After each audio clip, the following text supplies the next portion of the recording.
विद्यार्थी मित्रांनो, आपण पाठीमागच्या लेक्चरमध्ये ग्लायकोलायसिस, क्रेब्स सायकल आणि इलेक्ट्रॉन ट्रान्सपोर्ट सिस्टीम किंवा इलेक्ट्रॉन ट्रान्सपोर्ट चेन रिॲक्शन त्याचप्रमाणे एटीपीचा अभ्यास केला होता.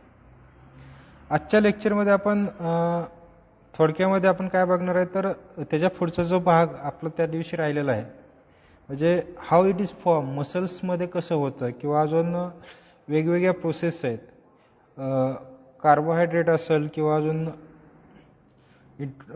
Process of energy production through aerobic respiration असेल किंवा अनएरोबिक रेस्पिरेशन, हे जर आपण थोडक्यामध्ये आपण आज काय करणार त्याचं माहिती घेणार आहोत.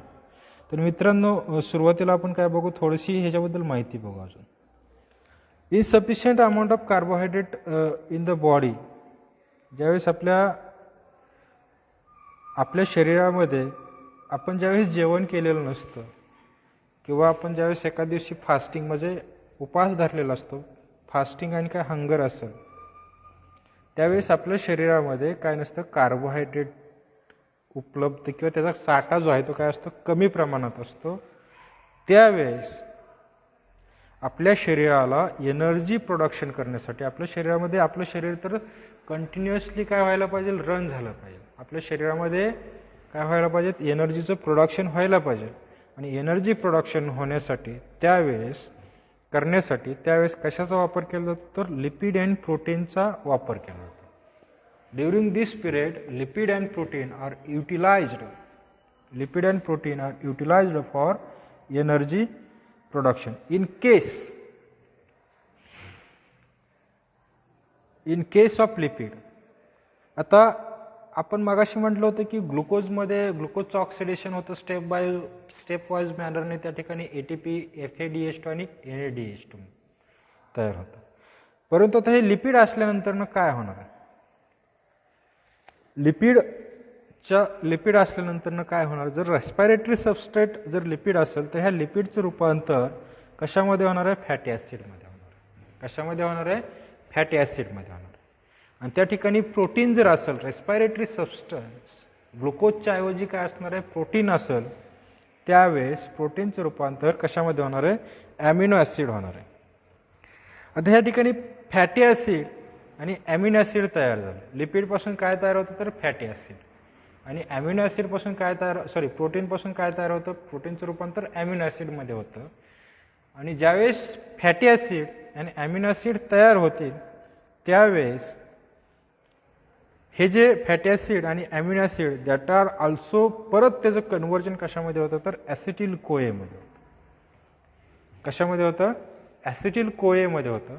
आणि ॲसिटिल कोएमध्ये रूपांतर झाल्यानंतर हे ॲसिटिल कोए आपण बघितलं होतं की ज्यावेळेस ग्लायकोलिसिसमध्ये काय होतं, पायरुविक ॲसिड तयार होतं आणि ह्या पायरुविक ॲसिडचं परत ॲसिटिलेशन होतं. म्हणजे काय होतं, पायरुविक ॲसिडचं रूपांतर कशामध्ये होत असतं, ॲसिटिल कोएमध्ये होतं. तसं आता ह्या ठिकाणी फॅटी ॲसिड आणि ॲमिनो ॲसिडचं रूपांतर कशामध्ये झालं तर ॲसिटिल कोएमध्ये झालं. आणि हे ॲसिटिल कोए जे आहे that are enter complete oxidation of acetyl CoA by the process of काय, Krebs cycle in the mitochondria. ह्या ठिकाणी काय होतं, ह्या ॲसिटिल कोएमधला जो ॲसिटिल पार्ट आहे, ह्या ॲसिटिल पार्टचं कंप्लीट ऑक्सिडेशन होतं कोणामध्ये, क्रेब्स सायकलमध्ये. आणि ही जी प्रोसेस सगळी आहे that are takes place in to the mitochondria. कुठं होते ही process, that are takes place in to the Now the introduction to scientist. Process of glycolysis was first discovered by scientists. 3 scientists ने काय process discovered केलेली आहे ग्लायकोलिसिसची.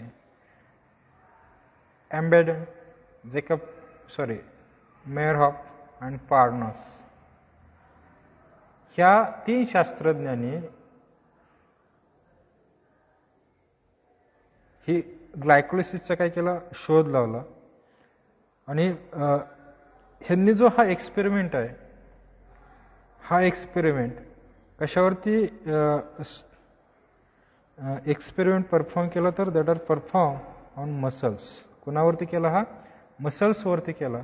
त्याच्यामुळं ह्याला काय म्हणतो आपण शॉर्ट फॉर्ममध्ये EMP पाथवे. जर तुम्हाला त्या ठिकाणी ग्लायकोलिसिस एक्झाममध्ये जर नाही दिसलं आणि त्या ठिकाणी EMP जर दिसलं तर समजायचं हा ग्लायकोलिसिस पाथवे. ग्लायकोलिसिसला दुसरं नाव का EMP. तसंच Hans Krebs, sir Hans Krebs ह्या शास्त्रज्ञांनी ट्रायकार्बॉक्झिलिक ॲसिड सायकलचं काय केलं, डिस्कवर केलेलं आहे. सायक्लिक रिॲक्शन, त्याच्यामुळे ह्या प्रोसेसला, ह्या सायक्लिक प्रोसेसला काय म्हणतो आपण, क्रेब सायकल. आणि ह्या डिस्कवरीसाठी 1953ला हॅन्स क्रेब यांना नोबेल प्राईज सुद्धा काय केलेलं आहे, दिलेलं. त्यांच्या शोधासाठी 1953चं जे नोबेल प्राईज आहे, हे नोबेल प्राईज ह्या सर क्रेब यांना काय केलेलं आहे, दिलेलं आहे. अशा प्रकारे हे 4 सायंटिस्ट यांनी अतिशय मोलाचं कार्य केलेलं. त्याच्यामुळे आजची बायोकेमिस्ट्री काय झालेली आहे, फाउंड झालेली आहे. आता ह्या ठिकाणी आपण मगाशी म्हणलो होतं की एरोबिक अँड अनएरोबिक रेस्पिरेशन, हे जे चार्ट दिलेले आहेत, समराईज केलेले आहेत, एरोबिक रेस्पिरेशनचं आणि दुसरा कुठला अनएरोबिक रेस्पिरेशनचं. आता हे जे चार्ट आहेत बघा, ह्या चार्टचा व्यवस्थित अभ्यास करायचा. म्हणजे process of energy production through the aerobic respiration of carbohydrate, fat आणि प्रोटीन. आणि त्याचप्रमाणे दुसरं जे आहे काय, anaerobic respiration in the living organism or cell. हा चार्ट, कारण परीक्षेमध्ये मला वाटतं गेल्या वर्षीच्या परीक्षेमध्ये हा चार्ट विचारलेला होता. कुठल्या तरी परीक्षेमध्ये हा चार्ट विचारलेला आहे. कारण ह्या चार्टवरती काय केलेले जातात, प्रश्न येतात. हे ह्या ठिकाणी कुठलं तरी गाळलं जातं. तुम्हाला आतापर्यंत सवय झालेली आहे, फिलिंग द ब्लँक्स भरल्यासारखं काय करायचं, त्याच्यामध्ये आपल्याला उत्तर लिहायचे. तर हे चार्ट आपण काय थोडक्यामध्ये जरा व्यवस्थित बघू, कारण त्यावेळेस तुम्हाला परीक्षेमध्ये हे लिहिता आले पाहिजे. पहिला एरोबिक रेस्पिरेशन. एरोबिक रेस्पिरेशनमध्ये जे आहे बघा, पहिल्यांदा ज्यावेळेस carbohydrate as the respiratory substrate असेल, पहिल्यांदा आपण कार्बोहायड्रेटचं बघू, समराईज करू सगळं. कार्बोहायड्रेट म्हणजे काय, रेस्पिरेटरी सबस्ट्रेट कुठला असणार आहे, ग्लुकोज असणार आहे. कुठला असणार आहे, ग्लुकोज. ह्याच्यामध्ये काय होणार आहे, तर प्रोसेस कुठली होणार आहे, ग्लायकोलिसिस होणार आहे. ग्लुकोजचं कम्प्लीट ऑक्सिडेशन होणार आहे through the process of glycolysis. आणि काय तयार होणार आहे, पायरुविक ॲसिड तयार होईल. काय तयार होईल या ठिकाणी, पायरुविक ॲसिड तयार होईल. आणि पायरुविक ॲसिडचं रूपांतर परत कशामध्ये होणार आहे, ॲसिटिल कोएमध्ये होईल. कशामध्ये, ॲसिटिल कोए, बाय द ॲसिडिलेशन. कार्बोहायड्रेटमध्ये ज्यावेळेस ग्लुकोजमध्ये ग्लायकोलिसिस होतं, त्यावेळेस किती 2 मॉलिक्यूल ऑफ काय, पायरुविक ॲसिड तयार होतात. आणि त्यानंतरनं पायरुविक ॲसिडचं रूपांतर परत कशामध्ये होतं, तर ॲसिटिल कोएमध्ये होतं. आणि acetyl CoA that are enter in to the Krebs cycle. कोणामध्ये एंटर होतं, तर क्रेब्स सायकलमध्ये काय होणार आहे, ॲसिटिल कोए एंटर होणार आहे. आणि ॲसिटिल पार्ट ऑफ ॲसिटिल कोए म्हणजे कुठला पार्ट, हा ॲसिटिल. ह्या ॲसिटिल पार्टचं कम्प्लीट ऑक्सिडेशन होणार कोणामध्ये, क्रेब्स सायकलमध्ये. आणि त्या ठिकाणी काय तयार होणार आहे, CO2 molecule, carbon dioxide, water and energy. ही जी प्रोसेस आहे परत क्रेब्स सायकलमध्ये झाल्यानंतरनं, म्हणजे इलेक्ट्रॉन ट्रान्सपोर्ट सिस्टीममध्ये सुद्धा परत सेम प्रोसेस काय होणार, त्या ठिकाणी होणार आहे. म्हणजे त्या ठिकाणी एनर्जी प्रोडक्शन होणार आहे.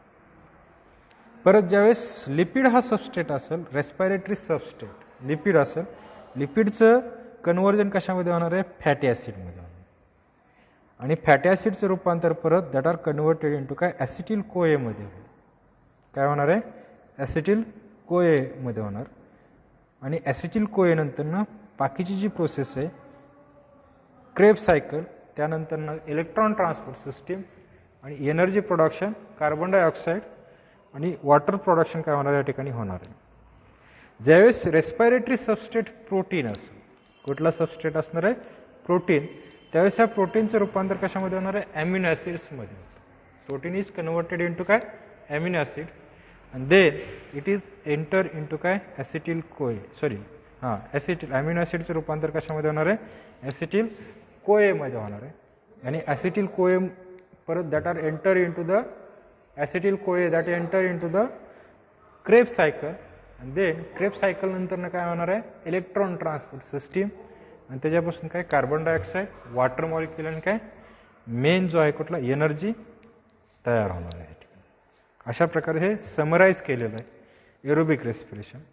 आता पुढचं जे आहे ते अनएरोबिक रेस्पिरेशन, आपण ते शिकायचं आहे अजून, परंतु चार्ट आपण थोडक्यामध्ये बघू. अनएरोबिक रेस्पिरेशन ह्या ठिकाणी प्रोटीन किंवा लिपिड हा सबस्ट्रेट नाही आहे, तर ह्याच्यामध्ये काय 3 प्रोसेस होणार आहेत. ह्याच्यामध्ये सुद्धा ग्लुकोज म्हणजे 3 प्रकारे काय होणार ह्याच्यामध्ये. ॲक्च्युली ह्याच्यामध्ये 2च प्रोसेस असतात. एक प्रोसेस म्हणजे कुठली ग्लायकोलिसिस अनएरोबिक रेस्पिरेशन, दुसरी कुठली फर्मेंटेशन. आता ग्लुकोज काय असणार आहे ह्याच्यामध्ये रेस्पिरेटरी सबस्ट्रेट असेल, त्यावेळेस ग्लुकोजमध्ये काय होणार, ही ग्लायकोलिसिसची प्रोसेस होणार. त्याचं रूपांतर कशामध्ये पायरुविक ॲसिड, या ठिकाणी पण पायरुविक ॲसिड आहे, इथं पण पायरुविक ॲसिड आहे. आता पायरुविक ॲसिडमध्ये झाल्यानंतर ना त्याचं पायरुविक ॲसिडचं काय होणार आहे फर्मेंटेशन होणार आहे. बरोबर आहे, काय होणार आहे फर्मेंटेशन. फर्मेंटेशन झाल्यानंतर ना त्या ठिकाणी डिफरंट प्रोडक्ट जे आहेत, जे व्हिनेगार असेल किंवा व्हिटॅमिन्स, हे काय होतील या ठिकाणी तयार होतील. आणि ह्यासाठी फेरेस मायक्रो ऑर्गॅनिझमची काय लागणार आहे आपल्याला आवश्यकता लागणार आहे. फेरेस काय मायक्रो ऑर्गॅनिझम त्या ठिकाणी काय करतील, हे जर रूपांतर घडून आणतील. तसंच पायरुविक ॲसिडचं फर्मेंटेशन झाल्यावरती इथिल अल्कोहोल काय होत असतं तयार होतं. म्हणजे डिफरंट टाईपचे अल्कोहोल आपण बघतो, तर हे अल्कोहोल काय होणार या ठिकाणी फर्मेंटेशन होऊन तयार होत. त्या ठिकाणी ईस्टची आवश्यकता, हे मायक्रो ऑर्गॅनिझम मध्ये होणारी प्रोसेस आहे. पायरुविक ॲसिडचं फर्मेंटेशन झालं, फॉर एक्झाम्पल लॅक्टिक ॲसिडमध्ये लॅक्टोज ॲसिड बॅसिलस जे आहे, milk sugar, lactic acid lactose sugar present असते मिल्कमध्ये. हे कुठं इरिथ्रोसाइट असेल किंवा मसल सेल्स असतील, ह्याच्यामध्ये काय होतं हे सगळे प्रोसेस घडून येते. विद्यार्थी मित्रांनो, अनएरोबिक रेस्पिरेशनमध्ये फक्त 2 मॉलिक्यूल ऑफ एटीपी तयार होतात. How many 2. एकदम एनर्जी प्रोडक्शन जे आहे ती काय असतं अतिशय कमी असते. आता आपल्याला इन डिटेलमध्ये काय करायचे बघायचं. काय बघायचे तर energy production in micro organism through anaerobic respiration. Energy production in micro organism through anaerobic respiration हे काय इन डिटेलमध्ये बघायचं. आपण पृथ्वीवरती बघतो की काही ऑर्गॅनिझम काय एरोबिक आहेत, काही ऑर्गॅनिझम काय अनएरोबिक आहेत. म्हणजे काही ऑर्गॅनिझमला जगण्यासाठी कशाची आवश्यकता असते, ऑक्सिजनची आवश्यकता असते. परंतु आपल्या पृथ्वीवरती असे काही ऑर्गॅनिझम्स आहेत, हे ऑर्गॅनिझम ऑक्सिजनच्या सानिध्यात आले की काय होतं त्यांची डेड होते. म्हणजे काय होतात ते मृत्यू होतात. म्हणजेच काय तर ते organism, some organism cannot live in the presence of oxygen. ऑक्सिजनच्या प्रेझेन्समध्ये काय होत नाहीत, ते जिवंत राहू शकत नाहीत. एक्झाम्पल काय बॅक्टेरिया. मग आता ह्यांच्यामध्ये energy, each and every organism there is requirement of काय energy for their life process. त्याच्यामध्ये ज्या जीवन प्रक्रिया आहेत, ह्या जीवन प्रक्रिया कॅरी होण्यासाठी किंवा त्या जीवन प्रक्रिया सुरू राहण्यासाठी किंवा तो ऑर्गॅनिझम लाईव्ह कंडिशन राहण्यासाठी त्या ऑर्गॅनिझमला कशाची गरज असते, देअर इज रिक्वायरमेंट ऑफ काय एनर्जी. आणि ही जी एनर्जी आहे, ही एनर्जी ते ऑर्गॅनिझम कसे मिळवतात, तर त्या ऑर्गॅनिझममध्ये काय होतं तर अनएरोबिक रेस्पिरेशन होते. कुठली प्रोसेस होते, अनएरोबिक रेस्पिरेशन होतं. आणि त्या अनएरोबिक रेस्पिरेशनद्वारे काय होत असतं तर एनर्जी प्रोडक्शन होत असतं. जसं आपण एरोबिक रेस्पिरेशनच्या 3 स्टेप बघितल्या. पहिली स्टेप कुठली ग्लायकोलिसिस, दुसरी स्टेप कुठली क्रेब्स सायकल, आणि तिसरी स्टेप कुठली इलेक्ट्रॉन ट्रान्सपोर्ट चेन रिॲक्शन. ह्या 3 स्टेप बघितल्या. तसं अनएरोबिक रेस्पिरेशनमध्ये ग्लायकोलिसिस अँड फर्मेंटेशन ह्या काय 2 स्टेप आहेत. किती स्टेप आहेत, 2. कुठल्या कुठल्या,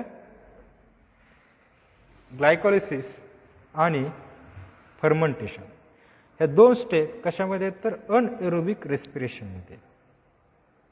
कुठल्या स्टेप आहेत, ग्लायकोलिसिस अँड फर्मेंटेशन. ह्या 2 स्टेप कोणामध्ये आहेत तर अनएरोबिक रेस्पिरेशनमध्ये. आता ह्याच्यामध्ये जर आपण बघितलं तर ग्लुकोज ग्लायकोलिसिस आपण बघितले, ग्लायकोलिसिसमध्ये काय होतं तर ग्लुकोजचं काय होतं इनकम्प्लीट ऑक्सिडेशन. ह्याच्यामध्ये ग्लुकोजचं ह्या अनएरोबिक रेस्पिरेशनमध्ये जर आपल्याला एखाद्या पदार्थाचं एखाद्या सबस्टन्सचं ऑक्सिडेशन व्हायचं असेल तर त्या ठिकाणी अवेलेबिलिटी ऑफ काय ऑक्सिजन पाहिजे. कशाची अवेलेबिलिटी पाहिजे? ऑक्सिजन पाहिजे. परंतु ऑक्सिजन नसेल तर ते पूर्णपणे त्याचं ऑक्सिडेशन होणार आहे का? तर नाही. तर ह्या ठिकाणी ग्लुकोजचं काय होणार आहे इनकम्प्लीट ऑक्सिडेशन होतं आणि लेस अमाऊंट ऑफ एनर्जी काय होते ह्या ड्युरिंग दिस रेस्पिरेशन काय होत असते तयार होत असते. लेस अमाऊंट ऑफ काय एनर्जी काय होत असते ह्याच्यामध्ये तयार होत असते. जास्तीत जास्त एनर्जी तयार होते का? तर नाही. तर काय लेस अमाऊंट ऑफ काय एनर्जी ह्या ठिकाणी काय होत असते तयार होत असते. जसं एरोबिक रेस्पिरेशनमध्ये आपण मागाशी म्हटलं होतं की 38 मॉलिक्यूल ऑफ एटीपी तयार होतात, तसं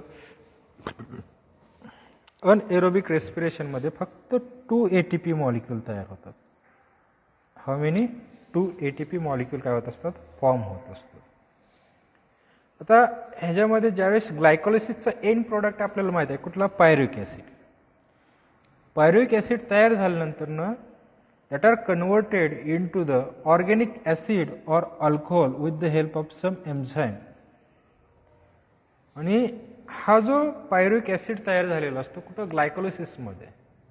ग्लायकोलिसिसमध्ये काय होतं ग्लुकोजचं ऑक्सिडेशन होतं आणि ग्लुकोज इज कन्वर्टेड इनटू काय पायरुविक ॲसिड, 2 मॉलिक्यूल ऑफ काय पायरुविक ॲसिड. आणि पायरुविक ॲसिडचं परत रूपांतर कशामध्ये होतं? तर that are converted into the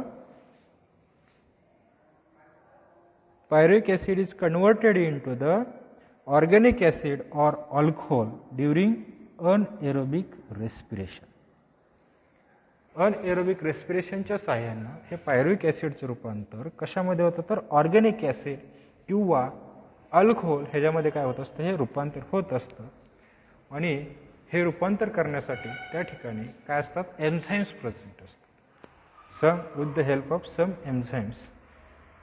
अशा प्रकारे दिस प्रोसेस इज कॉल्ड काय फर्मेंटेशन. आता हे झालं मायक्रो ऑर्गॅनिझमच्या बाबतीत. आता तुम्ही म्हणसाल फक्त मायक्रो ऑर्गॅनिझममध्येच अनएरोबिक रेस्पिरेशन होतं का? तर नाही. काही हायर प्लांट अँड ॲनिमलमध्ये सुद्धा काय होणार आहे? हे हायर प्लांट अँड ॲनिमलमध्ये सुद्धा काय अनएरोबिक मायक्रो ऑर्गॅनिझममध्ये हे अनएरोबिक रेस्पिरेशन होतं. बघा, काही higher plant animal and aerobic micro organism ह्यांच्यामध्ये सुद्धा काही वेळेस अनएरोबिक रेस्पिरेशन होतं. If there is depletion in the oxygen level in the surrounding. आजूबाजूच्या त्यांच्या सराउंडिंगमधले ऑक्सिजन लेवल जर कमी झाली तर त्यांच्यामध्ये काय होतं अनएरोबिक रेस्पिरेशन होतं.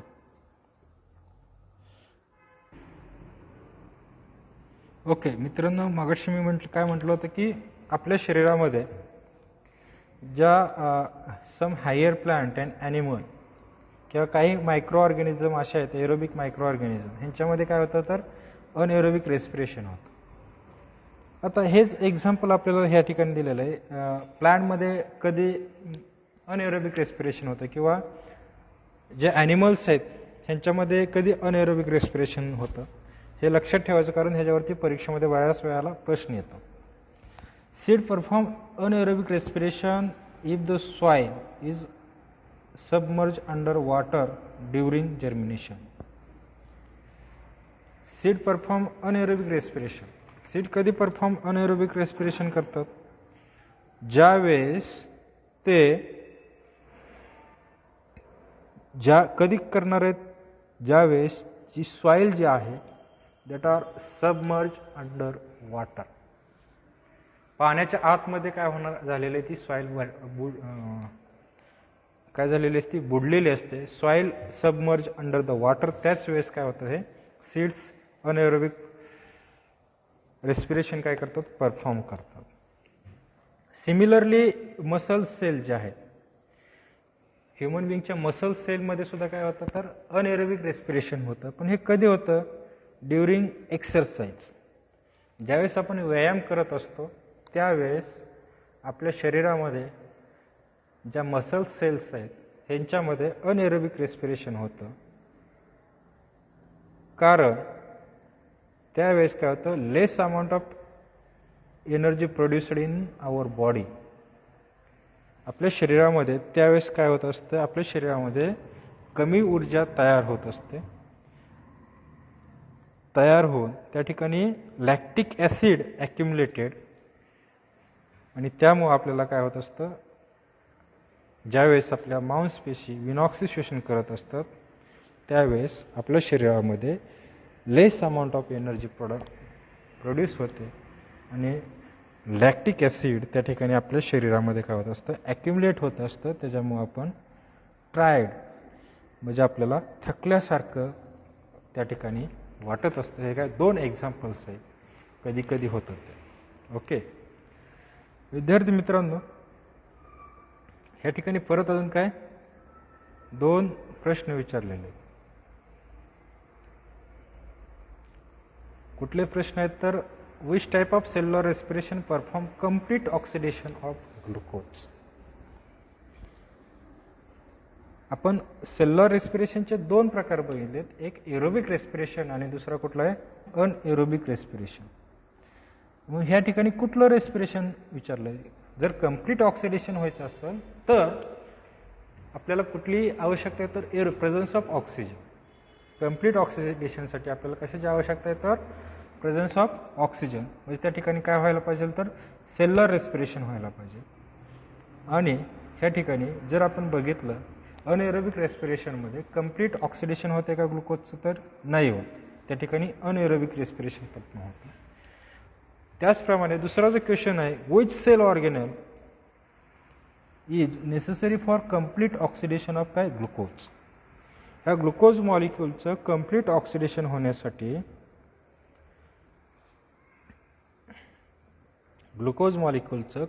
ऑक्सिडेशन होण्यासाठी कुठला सेल ऑर्गेनल नेसेसरी आहे. तर याच्यामध्ये आपण बघतो की सेलच्या सायटोप्लाझममध्ये आपण अनएरोबिक रेस्पिरेशन होतं म्हणतो, परंतु त्या ठिकाणी कम्प्लीट ऑक्सिडेशन होतं आहे का तर नाही. आपण एरोबिक रेस्पिरेशनमध्ये बघितलं होतं की मायटोकॉन्ड्रियामध्ये 2 प्रोसेस होतात एरोबिक रेस्पिरेशनच्या. पहिली प्रोसेस होती कुठली तर क्रेब सायकल आणि दुसरी प्रोसेस होती कुठली इलेक्ट्रॉन ट्रान्सपोर्ट सिस्टीम. आणि ग्लायकोलिसिस जे आहे हे कुठं होतं सायटोप्लाझममध्ये. हे ग्लायकोलिसिस हे अनएरोबिक रेस्पिरेशनमध्ये पण होतं आणि एरोबिक रेस्पिरेशनमध्ये पण सेम प्रोसेस आहे. म्हणजे ग्लुकोजचं रूपांतर कशामध्ये होतं पायरुविक ॲसिडमध्ये होतं. परंतु अनएरोबिक रेस्पिरेशनमध्ये कम्प्लीट ऑक्सिडेशन कोणाचं होत नाही तर ग्लुकोजचं काय होत नाही कम्प्लीट ऑक्सिडेशन होत नाही.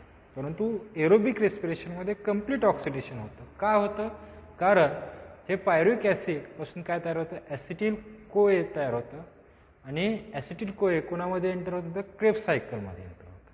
म्हणजे ते पुढं जाईल तसं म्हणजे काय झालं त्या ठिकाणी मायटोकॉन्ड्रियामध्ये कम्प्लीट ऑक्सिडेशन जे आहे ह्या ग्लुकोज मॉलिक्यूलचं राहिलेलं जे ऑक्सिडेशन आहे ते काय होतं कम्प्लीट होतं.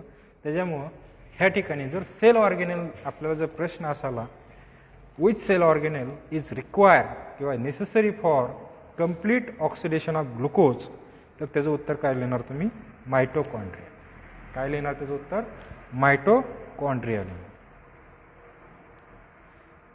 आता पुढचा जो पॉइंट आहे आपल्याला काय शिकायचं आहे तर energy form of different food component. Energy form of काय different food component. Energy form of काय डिफरंट फूड कंपोनंट. विद्यार्थी मित्रांनो, जे एक्सेस कार्बोहायड्रेट आपल्या शरीरामध्ये एक्सेस कार्बोहायड्रेट म्हणजे कार्बोहायड्रेट जास्त तयार झालेलं म्हणजे ग्लुकोज जर जास्त तयार झालं तर आपल्या शरीरामध्ये तर ते stored in the liver and काय मसल्स. आपल्या शरीराचा जो लिव्हर आहे आणि मसल्स आहेत यांच्यामध्ये हे कार्बोहायड्रेट काय केलं जातं स्टोअर केलं जातं. हे कशाच्या स्वरूपात इन द फॉर्म ग्लुकोजच्या स्वरूपात केलं जातं का तर नाही, तर हे कशाच्या स्वरूपात ग्लायकोजनच्या स्वरूपात काय केलं जातं, स्टोअर केलं जातं. ओके, कशाच्या स्वरूपात केलं जातं, हे ग्लायकोजनच्या स्वरूपात हे जे स्टोरेज आपल्या शरीरामध्ये लिव्हर अँड मसल्समध्ये केलं जातं. परंतु व्हॉट इज अबाउट प्रोटीन किंवा व्हॉट इज अबाउट फॅट किंवा what is about vitamins or minerals, ह्यांचं स्टोरेज कुठं होतं, कसं होतं, हे आपल्याला काय करायचं ह्याच्यामध्ये बघायचं. आपण प्रोटीनची व्याख्या तुम्ही बघितलेली. हा प्रोटीन काय, हा दॅट ऑफ द मॅक्रोमॉलिक्युल्स. प्रोटीन काय, हा मॅक्रोमॉलिक्युल्स. आणि कसा तयार होतो प्रोटीनची साधी सोपी डेफिनेशन जर बघायची म्हटलं तर it is the long chain of amino acid.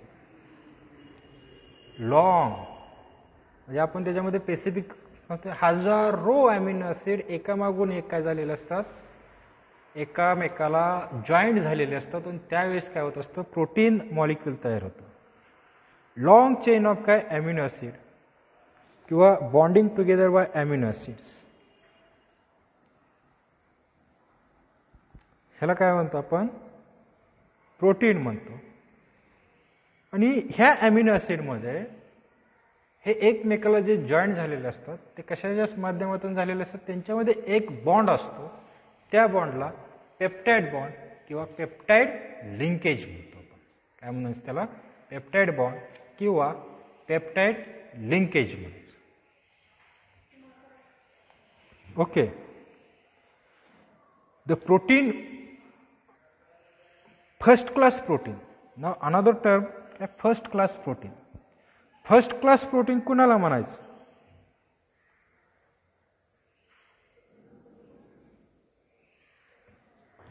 Protein of animal originated. जे प्रोटीन आहे हे ॲनिमल ओरिजिनेटेड आहेत. म्हणजे जे प्रोटीन एखाद्या ॲनिमलमध्ये तयार होतं, कुठलाही प्रोटीन असू द्या किंवा कुठलाही ॲनिमल असू द्या, त्या ॲनिमलमध्ये तयार होणाऱ्या प्रोटीनला फर्स्ट क्लास प्रोटीन म्हणायचं. प्रोटीन ऑफ ॲनिमल ओरिजिन ह्याला काय म्हणतो आपण, फर्स्ट क्लास प्रोटीन. प्रोटीन हा एखाद्या प्राण्यामध्ये म्हणजेच काय ॲनिमलमध्ये जो तयार होणारा प्रोटीन मॉलिक्यूल आहे त्याला काय म्हणतो आपण, प्रोटीन ऑफ काय ॲनिमल ओरिजिन जो आहे दॅट इज कॉल्ड एज काय फर्स्ट क्लास प्रोटीन.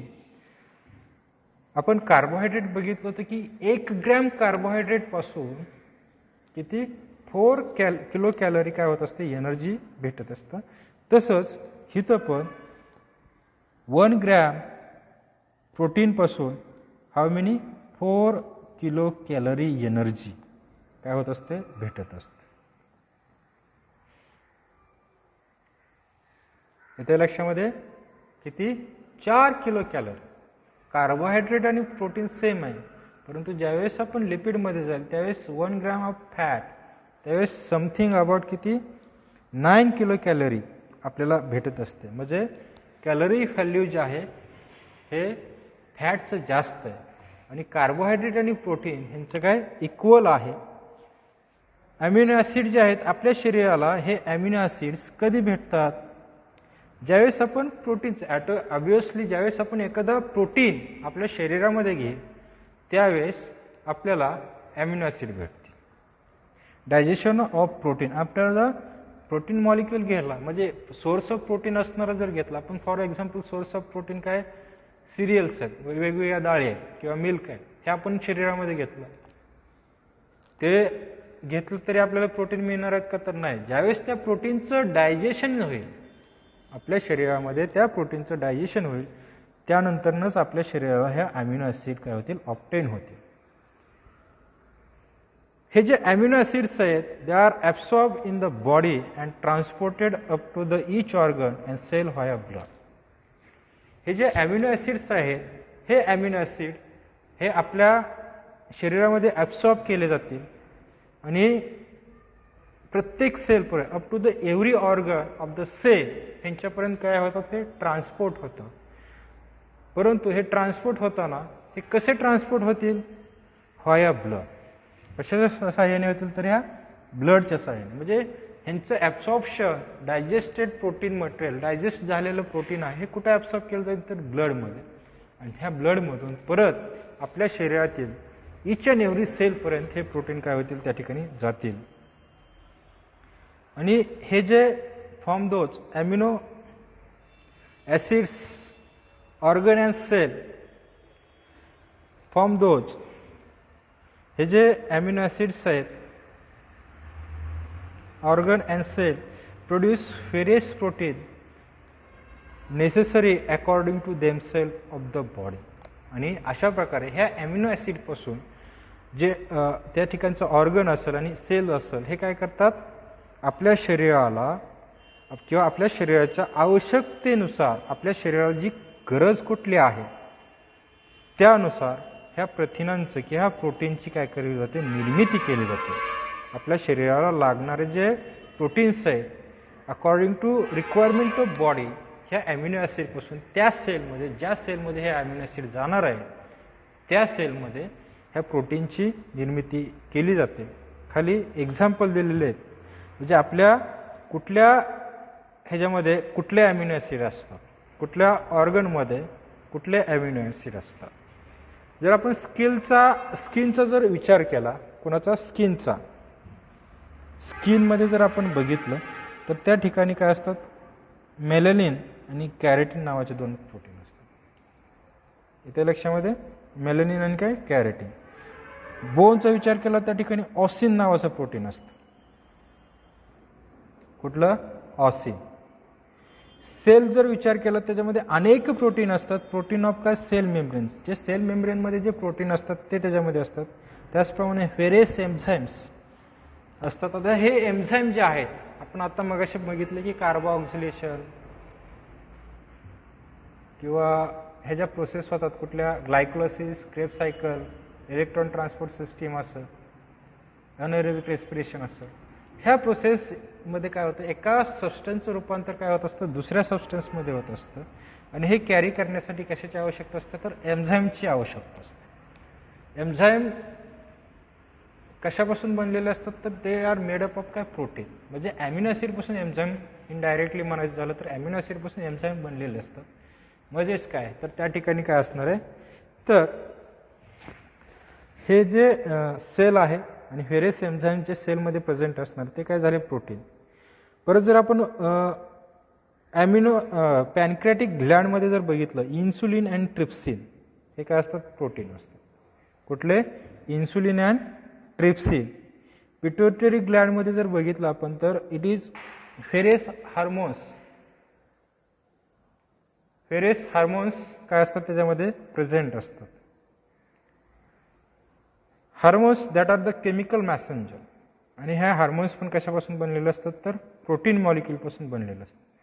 मसलमध्ये जर बघितलं त्या ठिकाणी ॲक्टिन, मायोसिन हे काय असतात, प्रोटीन असतात. आणि हे कसे असतात, फ्लेक्झिबल असतात प्रोटीन. म्हणजे आपण आकुंचन, आपले मसल जे आहेत हे काय होतात तर मसल्सवरती ताण पण येतो आणि ते रिलॅक्स कंडिशनमध्ये पण जातात. म्हणजे फ्लेक्झिबल प्रोटीन असतात. त्याचप्रमाणे ब्लडमध्ये जर बघितलं आपण हिमोग्लोबिन आणि वेगवेगळ्या प्रकारचे काय अँटीबॉडीज काय असतात. ह्या अँटीबॉडीज आणि haemoglobin that are the protein present in the blood. अशा प्रकारे आपल्या शरीराच्या वेगवेगळ्या ऑर्गनमध्ये कुठले कुठले प्रोटीन्स असतात हे आपण बघितलं. Excess of always remember that excess amino acid, ज्या प्रोटीन मॉलिक्यूलपासून जे एक्सेस अॅमिनो ॲसिड ऑब्टेन केलेले आहेत हे अॅमिनो ॲसिड्स आपल्या शरीरामध्ये स्टोअर्ड करून ठेवले जातात. They are do not store, they broken down and ammonia form is eliminated out of the body. हे अॅमिनो ॲसिड्स काय होतात तर ह्यांचं ब्रोकन डाऊन होतं. म्हणजे काय, अॅमिनो ॲसिडमध्ये काय होतं, डिअमायनेशन. लिव्हरमध्ये काय होतं, डिअमायनेशनची प्रोसेस होते. आणि डिअमायनेशनची प्रोसेस होऊन काय होतं त्या ठिकाणी अमोनिया काय होतं, broken down into the ammonia. म्हणजे काय होतं त्या ठिकाणी अमोनिया तयार होतं आणि तो आपल्या शरीराच्या बाहेर काय केलं जातं, टाकलं जातं. ज्यावेळेस if necessary excess of the protein that are converted into other useful substance,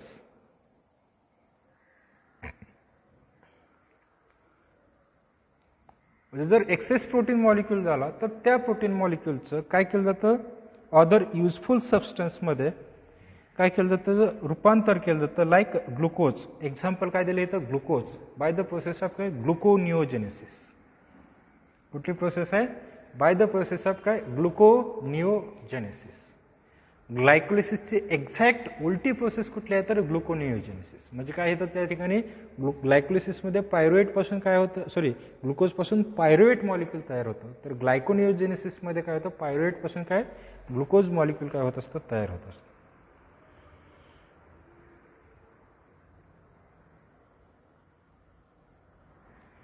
Plant produce necessary amino acid from minerals, DNO, and they are produce different protein. त्याच्यापासून परत काय करतात ते प्रोटीन तयार होतात. आणि enzyme रॅबिलोज RUBISCO present in the plant chloroplast आणि most abundant protein found in the protein. Ribulose biphosphate carboxylase हे नावाचं एन्झाईम हे कुणामध्ये प्रेझेंट असतं, that are present in the प्लांटच्या क्लोरोप्लास्टमध्ये प्रेझेंट असतं. आणि हे जास्तीत जास्त काय असतं, प्रेझेंट असतं. अशा प्रकारचं आपण काय बघितलं आज, protein protein how it is form, हे कशी तयार होतात आणि आपल्या शरीरामध्ये जे असणारे डिफरंट ऑर्गन आहेत आपल्या बॉडीमध्ये त्यांच्यामध्ये कुठली प्रोटीन्स असतात हे बघितलं. पुढच्या लेक्चरमध्ये आपण लिपिड कसं तयार होतं, हाऊ वी ऑब्टेन लिपिड, हे काय करणार आहे, बघणार आहे.